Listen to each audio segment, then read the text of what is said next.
여러분, 살인하지 말라는 이 계명을 모르는 사람은 거의 아무도 없을 겁니다. 그리고 이 계명에 동의하지 않는 사람도 없을 거예요.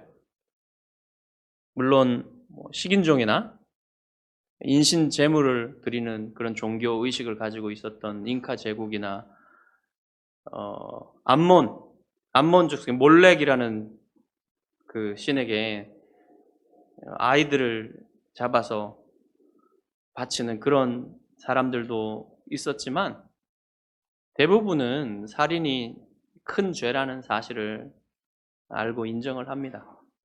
그리고 기독교 복음이 세상에 빠르게 전파되면서 이러한 의식들은 빠르게 세상에서 없어져 갔지요. 하지만 여전히 살인은 없어지지 않았죠. 어느 나라에서나 살인이 없는 나라가 없습니다. 그래서 우리가 살인하는 그런 뉴스를 듣게 되면 우리 안에 있는 이 죄악이 얼마나 깊고 큰 것인지를 그것을 통해서 볼 수가 있는 것이죠. 여러분, 첫 살인자가 누구입니까? 가인이 동생 아벨을 살인한 이후로 많은 사람들이 다른 사람들을 죽이기 시작했어요. 그리고 가인의 후손인 람에게 이르러서는 공공연히 더 잔인하고 죄책감 없이 사람을 죽이는 것을 자랑하는 그런 때가 되었죠. 그리고 노아의 때가 되면 여러분, 이 세상이 하나님을 두려워함도 없이 짐승 같은 세계가 되어서 이제 하나님이 이 사람들을 지면에서 쓸어버릴 계획을 가지시고 120년의 유예 기간을 주시지만 그때 회개한 사람이 아무도 없습니다. 오직 노아의 가족만 유일한 구원의 방법인 방주로 들어가서 살아남게 되었죠. 그 이후에 이제 노아의 가족들이 방주에서 나온 이후에 사회가 변화되면 좋겠지만 여전히 그들에게도 죄의 오염이 남아 있었기 때문에 여전히 이 살인의 죄는 없어지지 않고 이대로 가다가는 인류가 보존이 될 수 있을 것인가, 인류의 사회가 보존이 될 수 있을 것인가, 이러한 의문을 갖게 하는 그런 역사들이 계속됩니다. 그런데 하나님이 감사하게도 노아에게 약속을 주시죠. 무슨 약속을 주십니까? 하나님이 이 땅이 지속될 동안에는 최후의 심판이 이르기 전까지는 자연계와 인간 사회를 보존하시겠다는 약속을 하시는 거예요. 무지개가 그 증표죠. 오늘날에는 무지개를 다른 증표로 사용하고 있지만 사람들이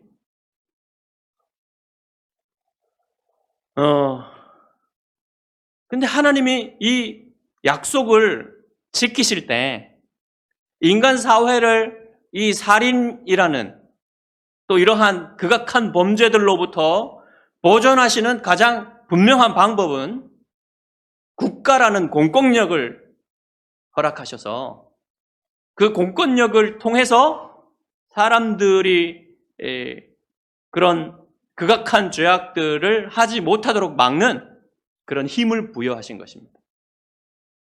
그렇게 해서 이제 오늘날의 많은 국가들 속에서도 이제 사적인 보복을 하지 못하도록 이렇게 공권력이 막고 있는 것이죠.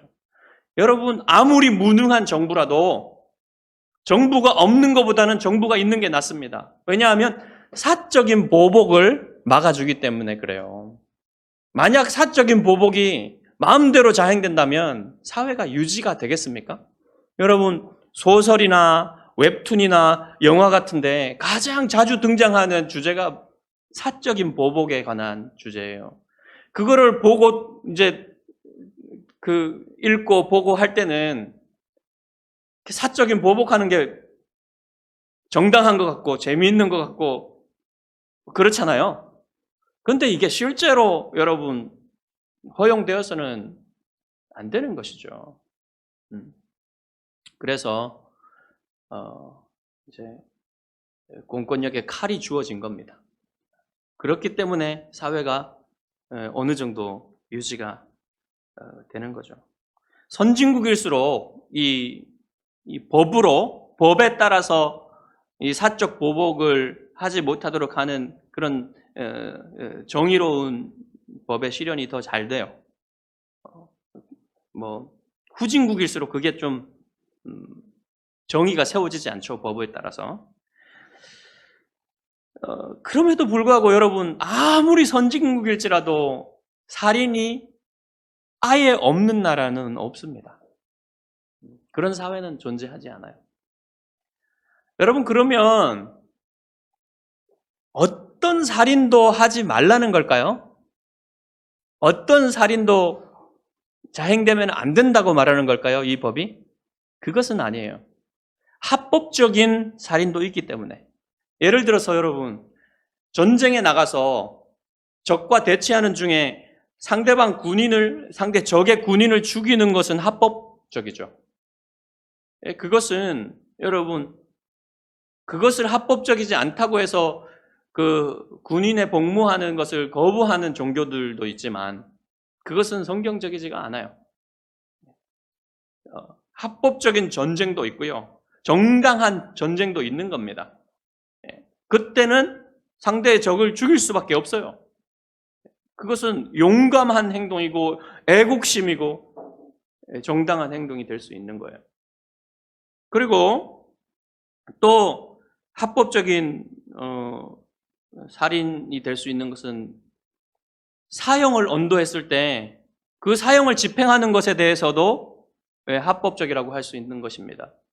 오늘날 사형 제도가 의심을 받고 있지만 여러분, 극악한 범죄에 대해서 연쇄살인이나 그런 극악한 범죄에 대해서 사형죄를 언도하지 못한다는 것은 저는 정의롭지 못한 것이라고 생각합니다.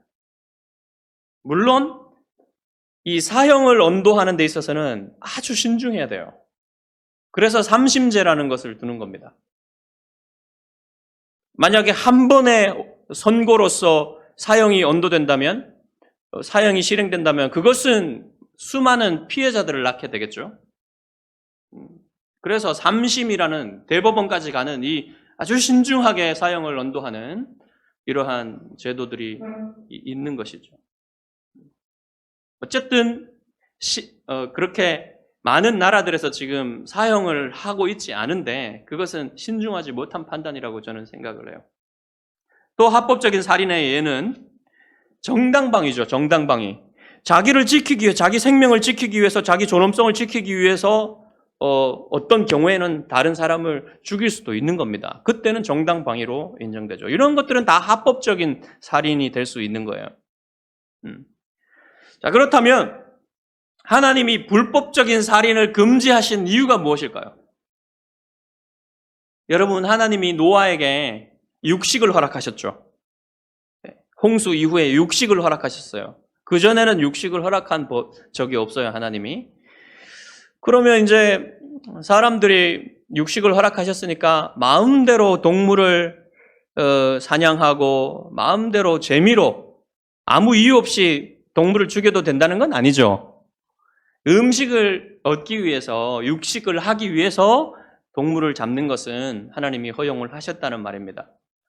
자, 그러면 이 동물은 잡아도 되는데 사람은 왜 잡아도 안 됩니까? 사람 고기도 먹을 수 있잖아요. 그래, 식인족의 논리죠. 그게 왜 안 된다는 겁니까? 여러분, 소는 얼마나 좋은 동물입니까? 평생을 사람을 위해서 헌신을 하고 주인에게 반역하는 법도 없어요. 얼마나 착합니까? 그러면 소가 사람보다 낫지 않습니까? 소는 죽이면서 왜 사람은 죽입니까? 사람은 죽이지 않습니까? 이렇게 하면 그게 여러분 어떻게 반박을 하시겠습니까? 여러분 알고 계시죠? 사람은 하나님의 형상으로 창조되었기 때문에 그래요. 사람의 존엄성은 하나님의 형상으로 창조되었기 때문에 나오는 겁니다. 하나님이 사람을 지으실 때는 이 모든 코로 호흡하는 모든 그 생물들, 생명을 가진 모든 생명들은 다 하나님이 식물과 동물들은 그 종류대로 창조하셨어요. 그래서 수많은 종류들이 있는 것입니다. 진화되었기 때문에 수많은 종류가 나온 게 아니에요. 하나님이 처음부터 그 여러 종류대로 창조를 하신 거예요. 그런데 하나님이 사람은 어떻게 창조하셨습니까? 하나님의 형상을 따라 창조하셨다 그랬어요. 그래서 하나님이 창조하신 이 인간은 얼마나 위대한 존재냐면 하나님처럼 지성을 가지고 의지를 가지고 감정을 가지고 하나님을 자기 지성으로 알 수 있는 존재, 그리고 하나님과 사랑을 나누고 교제할 수 있는 존재로 만드신 거예요. 그래서 사람만 엄밀한 의미에서 하나님께 진정한 예배를 드릴 수 있는 거죠.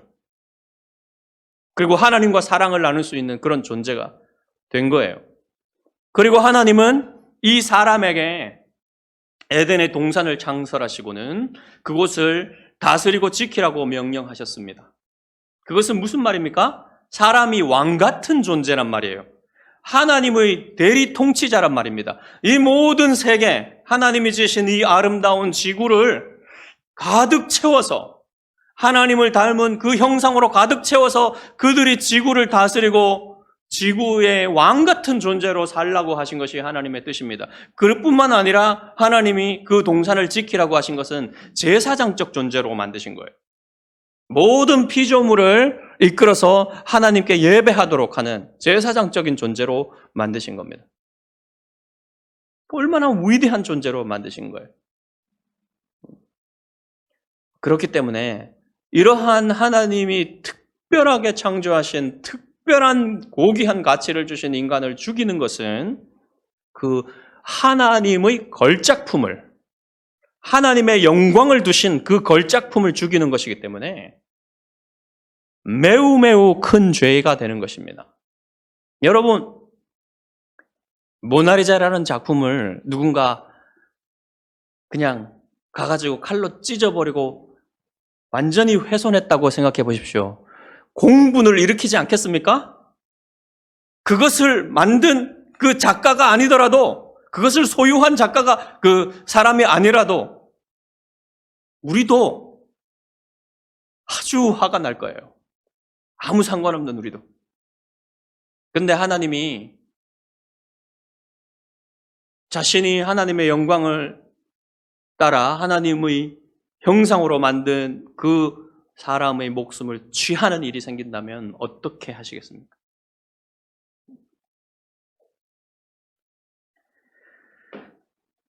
자, 그래서 사람은 함부로 취할 수 없는 거예요. 사람의 생명은. 인간의 존엄성이 여기서 나온다는 말입니다. 그런데 여기서 존엄성이라는 말이 있죠. 존엄하다는 말은 가장 귀하단 말이에요. 그런데 사람들이 존엄성을 가지고 잘못 해석하여서 이 사람의 생명보다 귀한 것은 없다라고 받아들이기 시작한 것입니다. 사람의 생명보다 귀한 것이 있습니까? 없습니까? 하나님의 영광은 사람보다 중요합니다. 사람의 생명보다 중요해요. 그래서 하나님의 영광을 훼손하는 것은 사람의 생명보다 더 중요하기 때문에 그것을 훼손하면 하나님이 그 신정체제에서는, 구약의 이스라엘 신정체제에서는 그것을 사형으로 다스리시는 겁니다.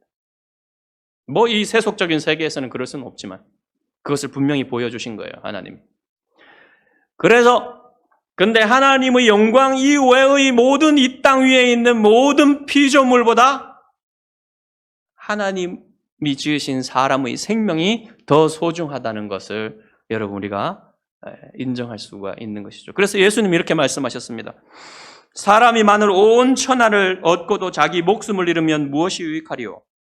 이 땅 위에서는 사람의 목숨보다 중요한 것이 없단 말입니다. 심지어 예수님께서는 거라사 군대 귀신 들린 자를 자유케 하시기 위해서 2,000마리나 되는 돼지떼를 몰사시키는 것을 허락하실 정도로 하나님이 얼마나 사람을 고귀하게 생각하시는지 보여주시는 장면입니다. 자, 인간의 생명이 이토록 중요한 이유는 또 한 가지가 있는데 생명이 한 번밖에 없기 때문에, 목숨이 한 번밖에 없기 때문에 그래요. 여러분, 힌두교나 불교에서는 어떻게 생각합니까? 윤회와 환생사를 믿기 때문에 이게 목숨이 상대적으로, 논리적으로는 이 목숨이 한 번이 아닌 거예요. 다음 생애가 있는 겁니다. 다음 생에 다른 그 존재로 태어난다는 그런 믿음이 있는 거예요. 그래서 논리적으로 보자면 여러분, 어떤 사람이 한 사람을 죽였어요. 죽여놓고는 이렇게 주장할 수 있습니다. 저는 좋은 일을 한 겁니다, 그 사람한테. 왜냐하면 그가 더 많은 죄를 짓기 전에 제가 죽여줬기 때문에 그 사람이 다음 생에 더 좋은 존재로 태어날 수 있도록 도와준 거 아닙니까? 야, 이런 논리가 가능하지 않겠습니까? 뭐 실제로 이렇게 하는 사람은 많지 않겠지만 이게 논리적으로는 그럴 수 있다는 거예요. 그리고 사람이, 여러분, 이 사상이 얼마나 중요한가 하면요, 믿음이 얼마나 중요한가 하면요, 그 믿음대로 행해요, 사람들은. 그렇기 때문에 여러분, 인도에 가면 말도 안 되는 범죄들이 수없이 일어납니다. 잘못된 믿음의 체계 때문에 그래요. 그래서 여러분, 이 인생이 이 생에 한 번뿐이라는 것, 이 목숨이 인생에 한 번뿐이라는 것을 믿지 않는다면 여러분, 목숨을 그렇게 중요하게 생각하지 않을 수도 있는 것입니다. 실제로 뭐 환생설이나 윤회를 믿는 사람들도 실제로 자기 목숨의 위협이 다가오면 그렇게 행동하지는 않겠죠. 그렇게 행동할 사람은 없어요. 자기 목숨이 걸린 일이라면. 근데 이런 믿음이 조금은 목숨을 가볍게 여기에는 그런 또 그 죽음을 두려워하지 않는데 조금은 도움이 될 수도 있습니다. 그건 도움이 아니죠, 사실은. 어리석게 되는 거죠.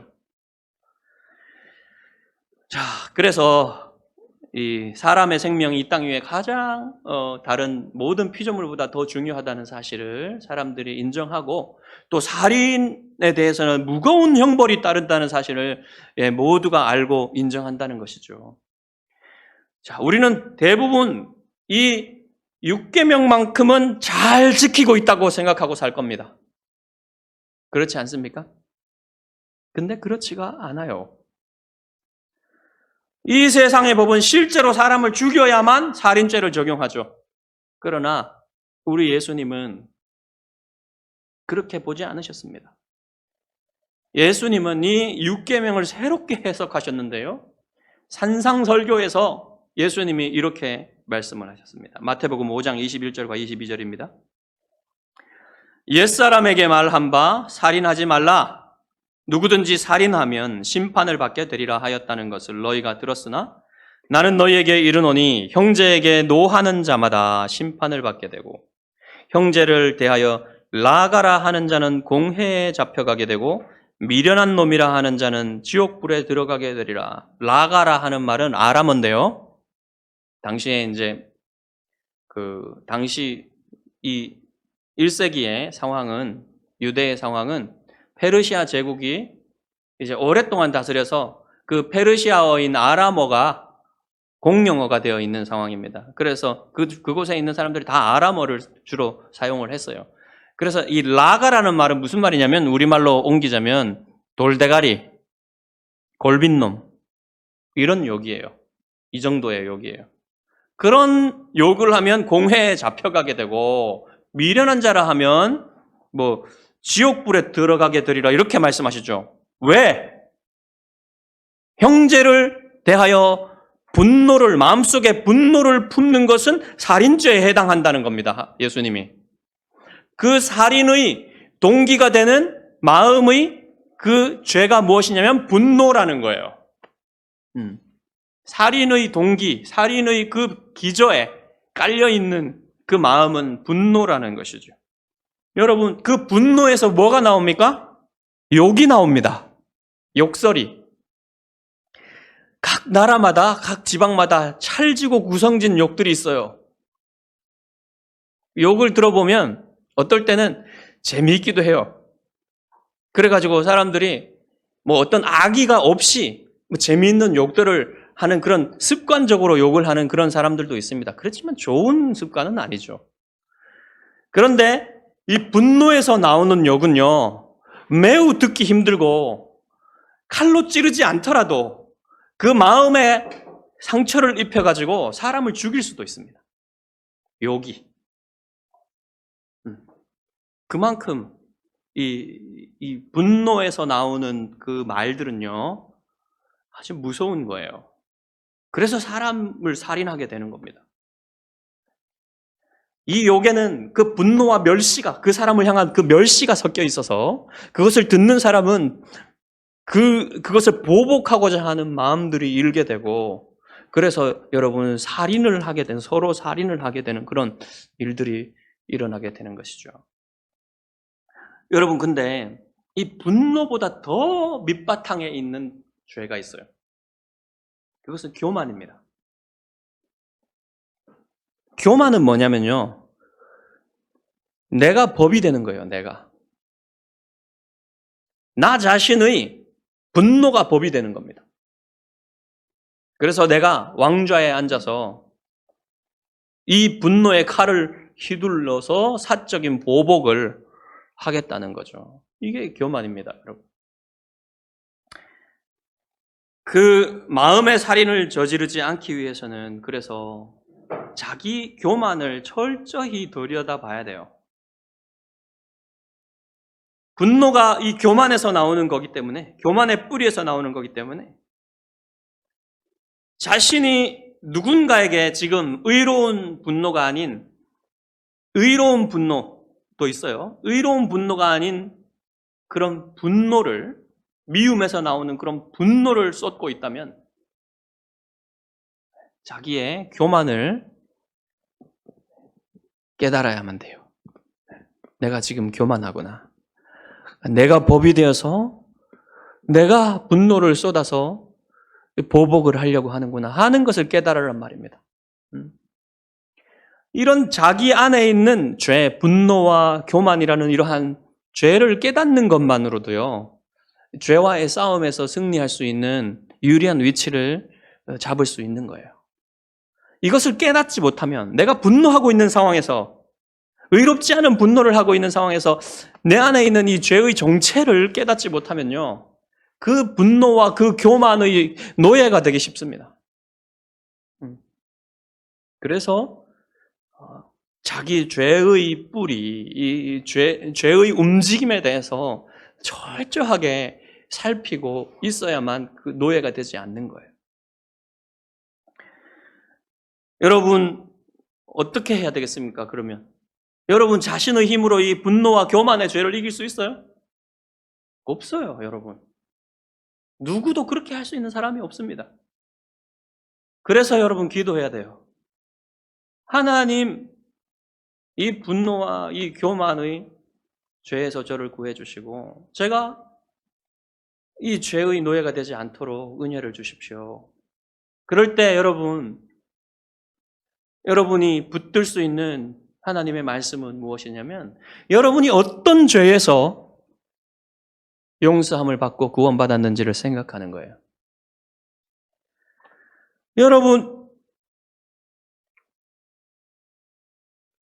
여러분이 구체적인 죄들이 있어요, 여러분의. 사실은 여러분의 인생을 살면서 많은 죄들을 지었습니다. 그 죄들은 여러분의 죄가 얼마나 더럽고 깊은 것인지를 보여줍니다. 그것들을 생각할 때 여러분 그것들에 빠져서 죄책감에 허우적대라는 것이 아니라, 그 모든 죄들에도 불구하고, 그 더럽고 깊은 죄들에도 불구하고 하나님이 여러분을 예수 그리스도의 십자가를 통해 용서하시고 여러분을 하나님과 화목하게 만드셨다는 그 사실을 기억하라는 겁니다. 그럴 때 여러분이 상대방에 대해서 화해할 수 있는 힘을 얻게 돼요. 여러분, 이 화해를 할 수 있는, 이 화해가 정말 필요한 것이 가정입니다, 사실은. 가정에서는 적나라하게 상대방의 그 가족의 죄들이 다 보이기 때문에 멸시하기가 쉬워요, 가족들을. 그래서 말도 함부로 하고, 그렇게 친절하게 대하지도 않고, 이렇게 될 가능성이 큽니다. 네. 그래서 가족들 사이에서도 여러분, 이 화목을 위해서는, 화해를 위해서는요, 자기 죄를 보는, 상대방의 죄가 아닌 자기 죄를 철저하게 살피고 자기 죄를 인정하고 하는 그런 노력들이 필요한 거예요. 서로 탓하기 시작하면 끝이 없습니다, 여러분.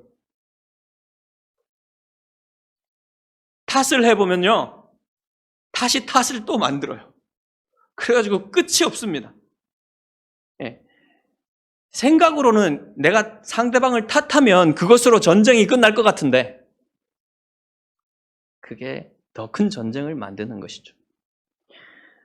그래서 자신의 죄의 악함을 늘 찾아보는 것이 여러분이 탓하지 않는 방법이고 화해를 만들어내는 방법이에요.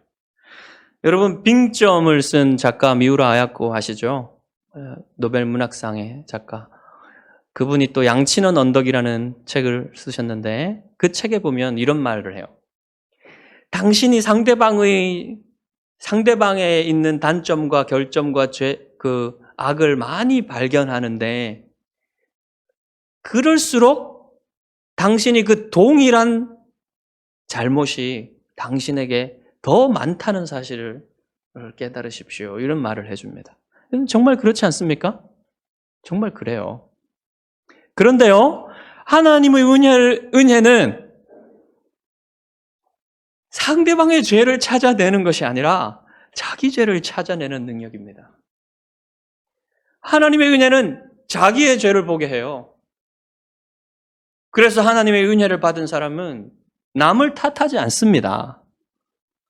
자기 자신의 죄악을 잘 찾아내고 자기의 죄악의 더러움을 인정하고 다른 사람을 비난하는 일에서 많이 자유롭게 됩니다. 그게 하나님의 은혜를 받은 사람의 특징이에요. 자, 그래서 이런 하나님의 은혜 안에 있는 사람은 더 상대방에게 화해의 손을 내밀기가 쉬워지는 것이죠. 그래서 먼저 화해의 손을 내미는 사람이 더 은혜로운 사람이에요. 육계명에 대한 이 예수님의 해석은 단지 그냥 소극적으로 이렇게 미워하지 말 것만을 요구하는 것이 아니라 적극적으로 사랑할 것을 요구하는 계명입니다. 먼저 화해를 하기 위해서 노력하는 것도 사랑의 표현이에요. 상대방을 이해하려고 노력하는 것도 화해를 위해서 하는 노력의 일환입니다. 여러분, 사람을 차별하지 않는 것도 이 사랑을 하기 위한, 또 화해를 하기 위한 이런 이 6계명을 지키기 위한 노력의 일환이 되는 거예요. 제가 20대 초반에 그 폴 투르니에라는 의사의 책을 읽었는데요. 그 책에서 뭐라고 하냐면 좀 충격을 받았습니다, 제가. 남자들은 기본적으로 일반적으로 여자들을 경멸한다고 합니다. 받아들이십니까? 저는 그 얘기를 듣고 깜짝 놀랐어요. 정말 그런가? 그러니까 저 자신을 한번 살펴보니까 제가 제 20대 초반까지밖에 못 살았지만 그 이전에 저의 행동들을 살펴보니까 여자들을 경멸하는 경향성이 있었던 거예요. 분명하게 보이는 거예요. 그래서 제가 그런 깨달음을 얻고 나서는 그 이후로부터는 내가 여자들을 멸시하고 경멸하는 것을 멈추고 그러지 않기 위해서 많은 노력을 기울였어요. 근데 저는 요즘에 이렇게 얘기를 하고 싶습니다. 여러분에게. 여러분, 남자를 경멸하지 마십시오. 남자도 사람입니다. 여러분과 똑같이 고귀한 사람이에요. 남자를 경멸하지 마십시오. 이 말이 무슨 뜻인지 아실 것입니다. 성별뿐만 아니라 종교나 인종이나 나이 이런 걸로 사람들이 많은 차별을 하죠. 우리나라에 들어온 요즘은 조금 덜해졌다 하지만 가난한 나라에서 오신 이주 노동자들이 아니라 외국인 노동자들 얼마나 차별을 많이 받는지 몰라요.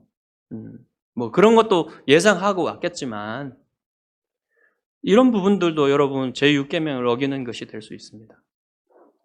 그리고 오늘날 여러분 자살하는 사람이 너무 많죠. 누군가 저에게 가끔 그런 질문을 하는 분들이 있어요. 자살하는 사람들은 반드시 지옥에 갈 수밖에 없습니까? 대체로 예스를 예상하고 물어보세요. 그렇지만 저는 자살일지라도 반드시 지옥에 가는 것은 아니다라고 대답합니다. 왜냐하면 인간의 행동이 구원을 결정할 수는 없기 때문에 그래요. 그렇지만 여러분 자살이라는 극단적인 행동을 하는 사람이 하나님에 대한 믿음을 가지고 그렇게 행동할 것이라고 보여지기는 참 어렵습니다. 그렇기 때문에 실제로 자살하는 분들이 구원을 받았을 것이라고 생각하는 건 또 어려운 일이에요. 그렇게 쉽지 않은 일입니다. 원리적으로는 그렇지만 물론 저는 자살한 분들 중에도 천국에 이런 분들이 있을 것이라고 저는 믿습니다. 그렇지만 이것이 자살을 옹호하고 미화하고 이런 것이 되어서는 절대로 안 돼요. 누구도 자기의 목숨을 스스로 끝낼 수 있는 그런 권한을 가진 사람은 없어요. 하나님에게만 이 생사 여탈권이 있는 것입니다. 낙태도 6계명을 어기는 직접적인 그런 살인의 죄가 될 수 있어요. 여러분, 우리는 모태에서 수정이 되는 순간 고귀한 인간의 생명이 시작된다라고 생각을 합니다. 그렇게 믿어요. 전통적으로 기독교는 그렇게 믿었고 그렇게 가르쳤습니다. 성경이 그것을 말해줍니다. 그래서 산모의 생명이 위태로운 그런 경우가 아니라면 낙태를 허용해서는 안 된다는 것입니다. 그리고 네덜란드에서부터 이제 안락사의 합법성이 이제 시작이 됐는데, 안락사는 무엇입니까, 여러분? 사람의 죽음의 시간과 방법과 장소를 하나님이 정하시는데 그것을 사람이 대신해서 하겠다는 거예요. 그래서 서양의 많은 나라들이 지금 이 안락사들을 합법적으로 받아들이고 있습니다. 이것도 제6계명을 직접적으로 어기는 것이 됩니다. 근데 여러분 연명치료는 다른 얘기예요.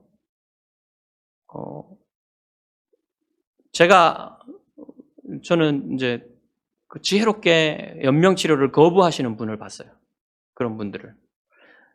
본인이 이제 주로 가시는 병원에다가, 대학병원 같은데, 이제 나는, 우리 부부는, 연로하신 분인데, 우리 부부는 연명치료를 거부합니다라는 확실한 그 병원에다가 표시를 하는 거예요. 의사 표시를. 그리고 자녀들한테도 그렇게 표시를 하는 겁니다. 이것은 여러분, 오히려 하나님을 신뢰하는 겁니다. 산소 호흡기 끼고 길게 연장하지 않겠다는 거예요. 하나님이 데려가실 그 시간에 가겠다는 그런 신뢰의 표현인 것이죠. 저는 지혜로운 것이라고 생각합니다. 저도 그렇게 하고 싶습니다.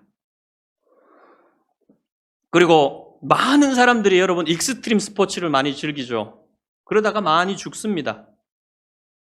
막 절벽 같은 데서 떨어져서 많이 죽습니다. 저도 어린 시절에 여러분 암벽 등반, 맨손으로 암벽 등반을 즐겼어요. 지금 생각하면 너무 아찔해요.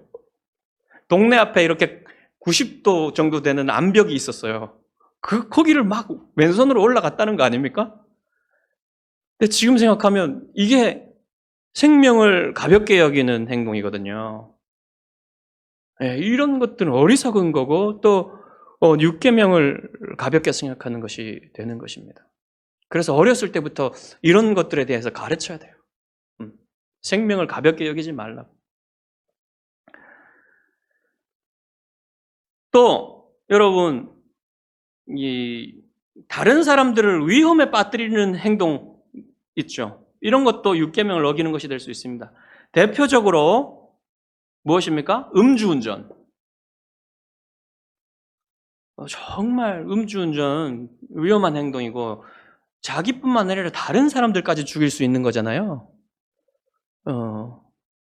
그리고 마약을 제조하고 매매하는 행위, 그리고 유괴를 해가지고 인신매매를 하고 또 장기를 적출해서 매매하는 행위들, 얼마나 끔찍한 이 육계명을 어기는, 간접적으로 어기는 행위들이죠.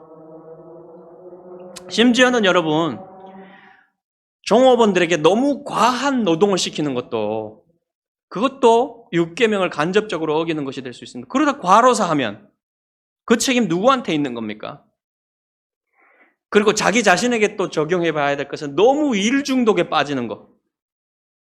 그것도 여러분 자기 생명을, 또 그런 영향으로 다른 사람의 생명을 가볍게 여기는 것이 될 수 있는 것입니다.